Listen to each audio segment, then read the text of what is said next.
আসসালামু আলাইকুম। আপনারা দেখছেন ফার্স্ট 24 টিভি। আমাদের বার্তার সম্পাদক মোহাম্মদ ইদি আমিন অ্যাপোলোর পাঠানো তথ্যচিত্রে বিস্তারিত দেখছেন।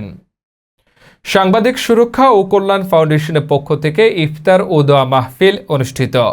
24 মার্চ সোমবার বিকেল 3 ঘটিকায় জাতীয় প্রেস ক্লাবের জহুর হোসেন চৌধুরী হলে সাংবাদিক সুরক্ষা ও কল্যাণ ফাউন্ডেশনের প্রতিষ্ঠাতা চেয়ারম্যান মোহাম্মদ দেলোয়ার হোসেন এর সভাপতিত্বে ইফতার ও দোয়া মাহফিল অনুষ্ঠিত হয়। প্রধান অতিথি জাতীয় প্রেস ক্লাবের সাধারণ সম্পাদক আয়ুব ভুইয়া। সঞ্চালনায় ছিলেন দৈনিক পাঞ্চেরি পত্রিকার নির্বাহী সম্পাদক ও প্রতিষ্ঠানের মহাসচিব তালুকদার রুমি। অতিথিদের মধ্যে উপস্থিত ছিলেন গণ অধিকার পরিষদ অন্যতম মুখপাত্র ফারুক আহমেদ, জাতীয় দৈনিক সোনালী খবর পত্রিকার সম্পাদক ও প্রকাশক মোহাম্মদ মনিরুজ্জামান মিয়া, দৈনিক 21 বাণী পত্রিকার সম্পাদক ও প্রকাশক আশরাফ সরকার।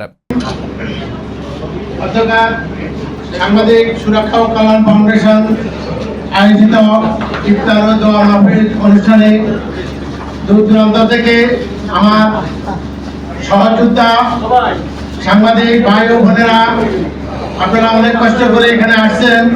আপনাদের সবাইকে শুভেচ্ছা, অভিনন্দন ও আসসালামু আলাইকুম।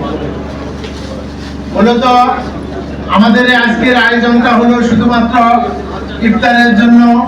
আমরা শুধু একটা ইফতার পার্টি, আমাদের যেহেতু আমাদের সংগঠনটা নতুন, আমরা নতুন করে সারা বাংলাদেশে বিচরণ করে যাচ্ছি। আমাদের সাংবাদিক সুরক্ষা ও কল্যাণ ফাউন্ডেশন, এটা আমরা গত বছরে আমরা এটার নামকরণ নিয়েছি।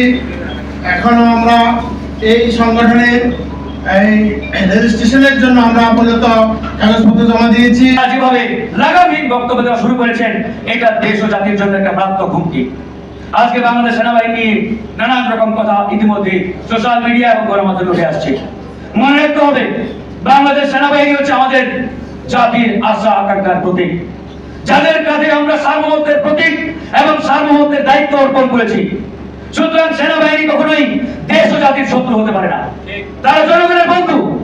তবে এখানে প্রশ্ন আসতে পারে, সেনাবাহিনীর কতিপয় সদস্য যদি করাপশনের সাথে যুক্ত থাকে, দুর্নীতির সাথে যুক্ত থাকে, সেই বিষয়ে আমরা প্রশ্ন তুলতে পারি।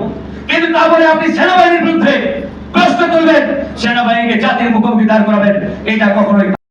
ফার্স্ট 24 টিভির সাথে থাকার জন্য আপনাদের ধন্যবাদ।